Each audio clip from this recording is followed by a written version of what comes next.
Today I'm back up in Ranchos Palos Verdes, and I had to come back here because I really like this area. It's like up on top of this huge mountain overlooking the entire South Bay. Very quiet, very peaceful up here. And I'm probably gonna do a couple videos over here because I saw a nice park around here also. So this is just a cool place to be, guys. And everybody keeps saying how real estate is going to be ending the year on a positive note, and it's just going to go up from here and the housing market has bottomed, which is interesting because when we look at the fact that Zillow and Redfin just released their most recent earnings report, these companies are losing money. And what is their main business? Real estate. Now, the reason why Zillow and Redfin are hurting right now is not because the housing market is in free fall or is in an all-out crash at the moment. It's because transaction volume is extremely low. So they're hurting for the same reasons that real estate agents are hurting and mortgage brokers, because everybody who relies on volume and transactions in the real estate business is not having a good time right now, and that includes Zillow and Redfin. In fact, Redfin's total revenue was down 21% year over year, guys. That is a huge decrease in earnings for a company. And they announced that they're going to be doing layoffs as well because of this, and because things are not going well. But yet somehow this is supposed to be the bottom of the real estate market, and nobody should worry about where it's going to turn next, because that's the kind of thing that drives me nuts. You keep hearing this constant narrative that, well, you should just buy now before it gets more expensive. Like, how does it get more expensive from here, guys? I realize that there's low inventory. I understand that. But low inventory and these high prices and high mortgage rates, it's pretty much a recipe for disaster when it comes to housing. I gotta say, guys, I am a sucker for these views like this, and that's one of the main things I love about being out here, besides the very mild weather. And when it's this beautiful in the summertime, it's just stunning to be up here. But anyhow, the number one source of revenue that Redfin has is their real estate services division. So everything that revolves around a real estate transaction, okay? That is down 28% year over year right now. Their stock price actually fell more than 20% on Friday after the earnings release that happened on Thursday afternoon. And Zillow is in the same boat right now. They are also down year over year, but their earnings actually came in higher than expected at $506 million for the second quarter, but it's still down 3% year over year.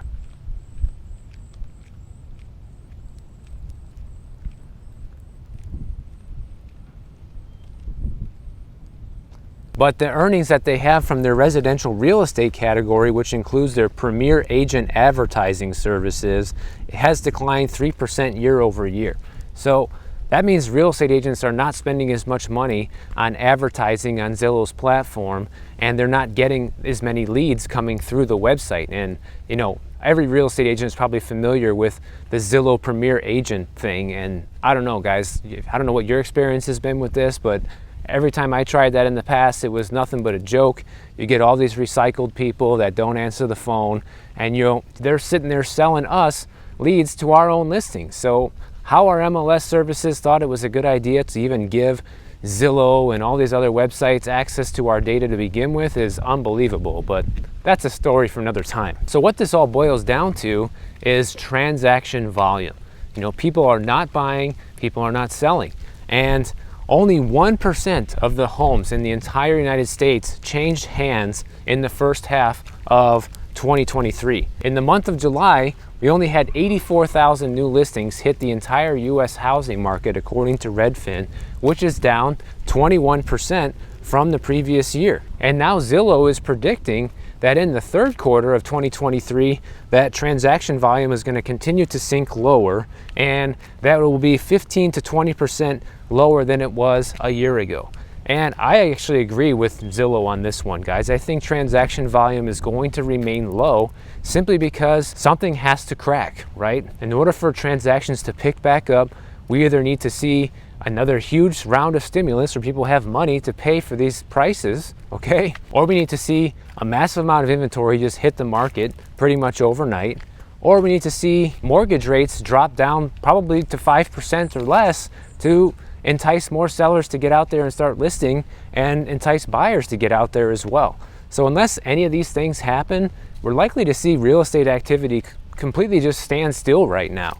And I think that's one of the main reasons why a lot of people say, well, home prices are gonna just keep going up because of this low inventory situation, but not thinking ahead into the future that at one point it's going to change.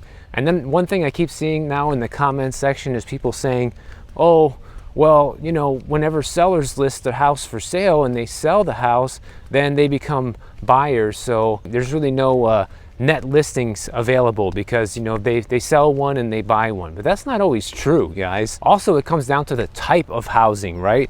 Especially if you have older people that are looking to downsize out of, like, say, one of these huge mansions that we're walking by. You think they're gonna go and buy another huge mansion if they want to downsize? No. They're gonna go buy a smaller place, maybe even a condo or a townhouse somewhere that's much easier to maintain or no maintenance at all. So they're basically switching the type of housing that they're living in as well. And then what that does is it opens up the opportunity for a younger family to take over an actual house that they need the size, whereas somebody who's older doesn't. And we know that this situation is probably not going to improve until one of these three things happens, with either an inventory surge, an artificial stimulation to the market via the government handing out money again, or interest rates going down. Because when we look at mortgage applications, according to the Mortgage Bankers Association, demand is down 26% compared to this same week last year. And last year at this time, mortgage rates were at 4.99%. People were already freaking out.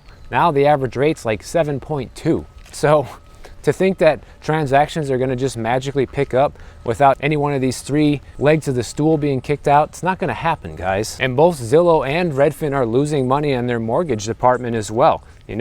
Redfin's mortgage revenue is down 28% year over year, and Zillow's mortgage revenue is down 17% year over year. And it's not only just the money side of things that are declining, but also traffic to their websites is declining as well. They're just not getting as many visitors checking out real estate. Zillow's reporting a 3% decrease in average monthly visitors and an 8% in decline in visitors over the past year. And here's an interesting thing about all of this. The only part of their revenue that's actually up for both Zillow and Redfin is rental revenue, okay? Redfin's rental revenue is up 19%, and Zillow's rental revenue went up 28%. And the reason for that is probably a lot of different things. Number one, there's a lot more rental inventory available out there in general than there is inventory for sale. So that's just what people are gravitating to because that's what's available, but not just because it's available, but because it's more affordable, guys.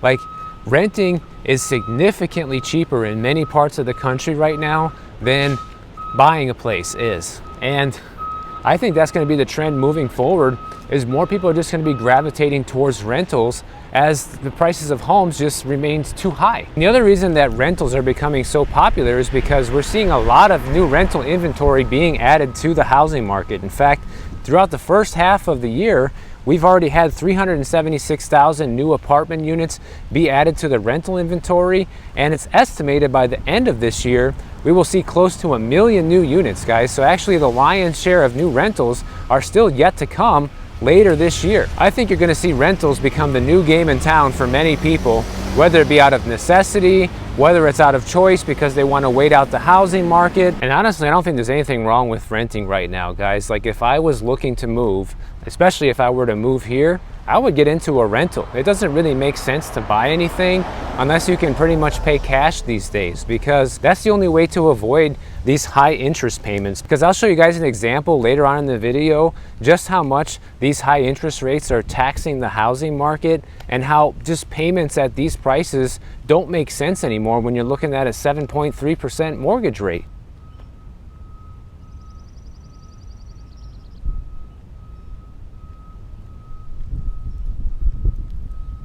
But first, let's take a look at where prices are up and where prices are down. Now let's take a look real quick at this chart from Fortune, they have the most recent data from the Freddie Mac House Price Index, which, you know, guys, the problem with all these different data sets is they're all inconsistent, right? Like if we were looking at this same chart right now, you probably see San Francisco, California at the top of this list of real estate markets that are down year over year the most. But instead we have Boise, they're down 10.5%.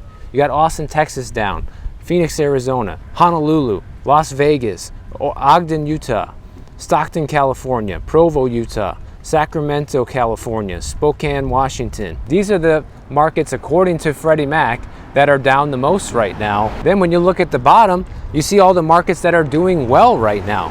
You have Oklahoma City, Augusta, Georgia, Allentown, Pennsylvania, New Haven, Connecticut, Rochester, Syracuse, Hartford, Omaha, Knoxville, and McAllen, Texas, up 11.8% year over year.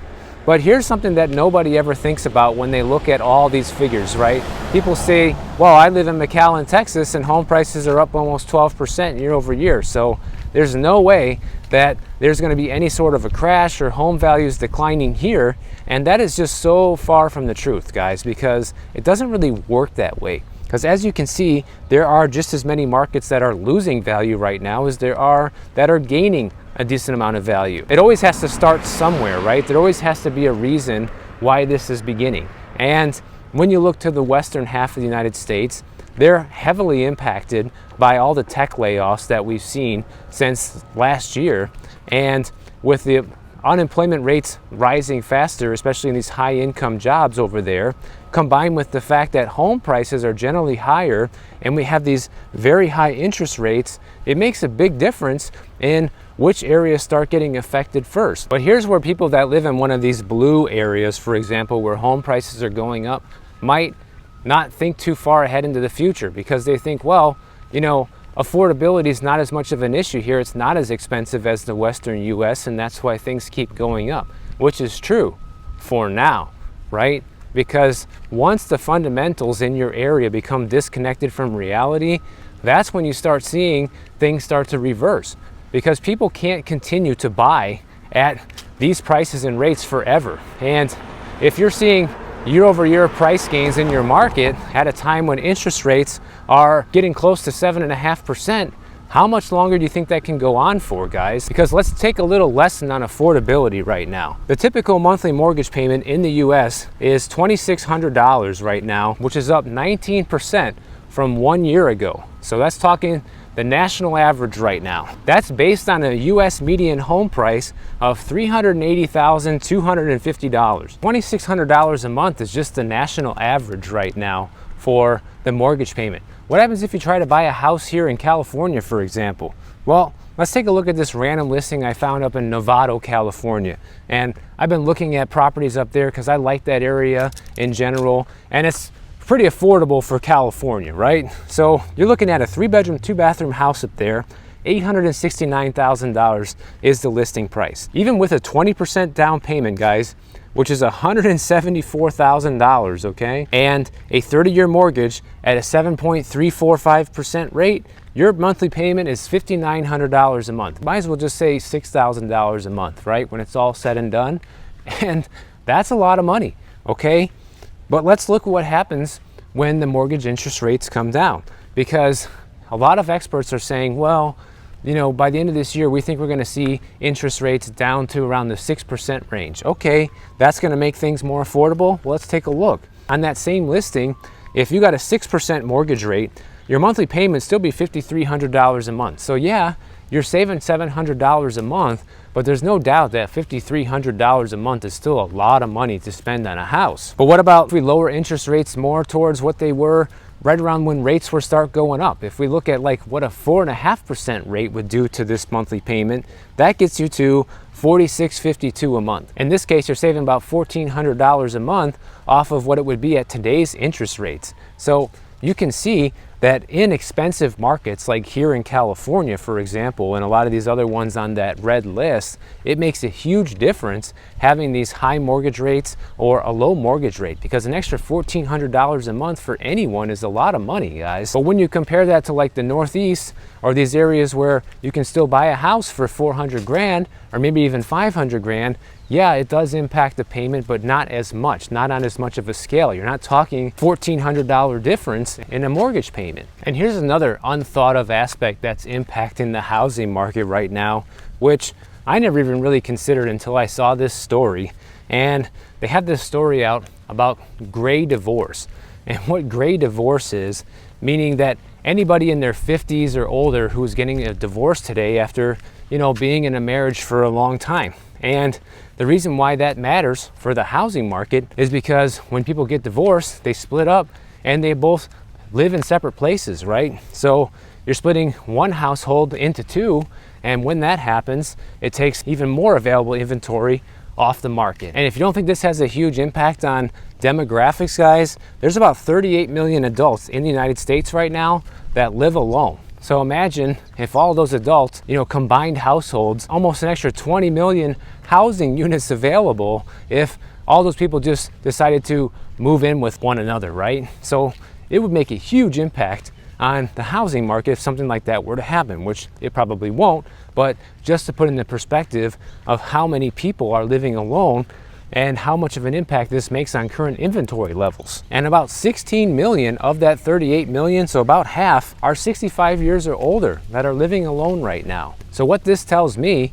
is that's a lot of potential future listings on the housing market. Now I realize that's very far away. This is not something that we're saying is going to happen within the next couple of years, that all those 16 million housing units are going to come to the market when eventually these people pass away, right? But it is something that will happen at some point into the future. But it's projected right now that single person households of people who are 75 years and older are likely to soar in the coming years, likely surpassing 14 million separate households by 2038, guys. So this could be another headwind for the housing market in terms of inventory, right? Because you have baby boomers being the largest generation in American history, and many of them are living much longer than their parents did and their parents before them.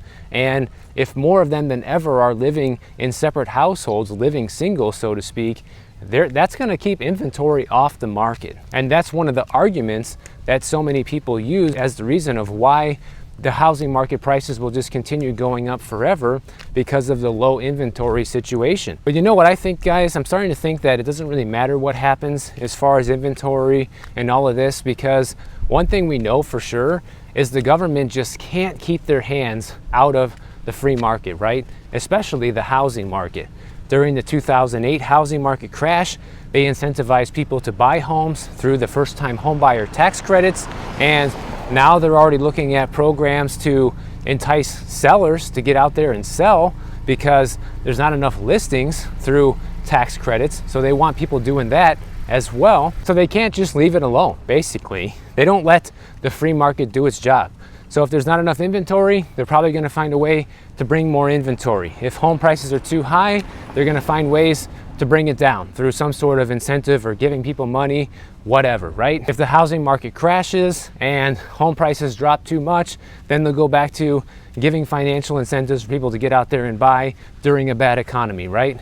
So it's almost like it doesn't even matter what happens anymore, because one thing we know for sure is the government is going to dip their hand in it and try to manipulate whatever it is that's actually happening. And speaking of manipulation, I wanted to show you guys this interesting email that I got from my bank account, from my business bank account.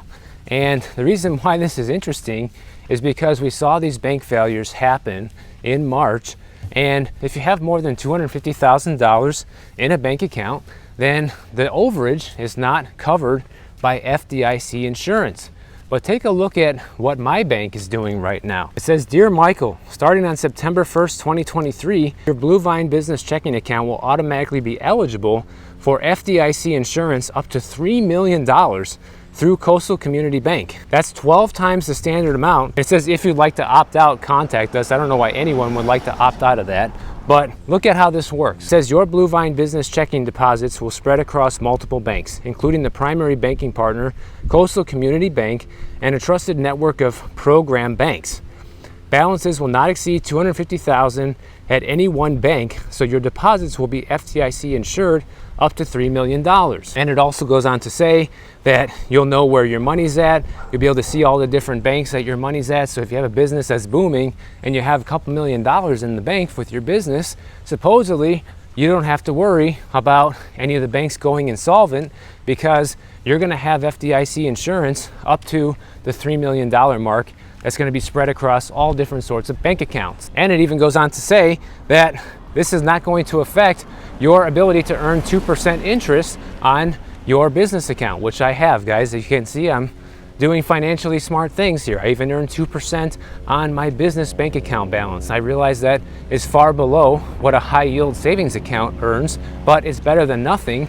And you can't put every dollar you make into a high yield savings account when you're running a business. But as you can see, the bank is doing some hoops and loops and jumping through some financial shenanigans right now in order to be able to give people higher than normal FDIC insurance, which I'm not sure what to think about this. I don't know if this is a good thing or a bad thing, because on the one hand, if you're a customer of the bank and you have a lot of money in the bank and you're running a very successful business, this easily gives you peace of mind that you can keep a large sum of money in the bank, just like they did at these other banks, Silicon Valley, and had to worry about pulling it out at the last minute. But at the same time, the flip side is they're putting more risk onto more smaller, probably regional banks as well. And these regional banks seem to be the ones that are most vulnerable at failure right now. I don't know how sustainable or practical a business practice like this is, but you can see the banks are doing a lot of things that they can do right now in order to trying to get people's minds at ease when it comes to keeping money in the bank, especially when it comes to keeping over the FDIC insurance amount. I didn't even know they were allowed to do stuff like this. So if you've ever heard of anything like this before, because I haven't, I was pretty shocked to see an email like this. But yeah, don't worry guys, everything is fine. Zillow and Redfin are losing money in the real estate market, and banks are jumping through hoops and loops right now in order to make sure people don't pull money out of the bank or feel insecure about their deposits. Is that sustainable? Is that a sign of a good economy? In my opinion, the answer is no. If you guys enjoyed this video, make sure you're subscribed to the channel, and if you don't want to wait for my next one to come out, check out this one on the screen right over here, and I'll see you in the next one.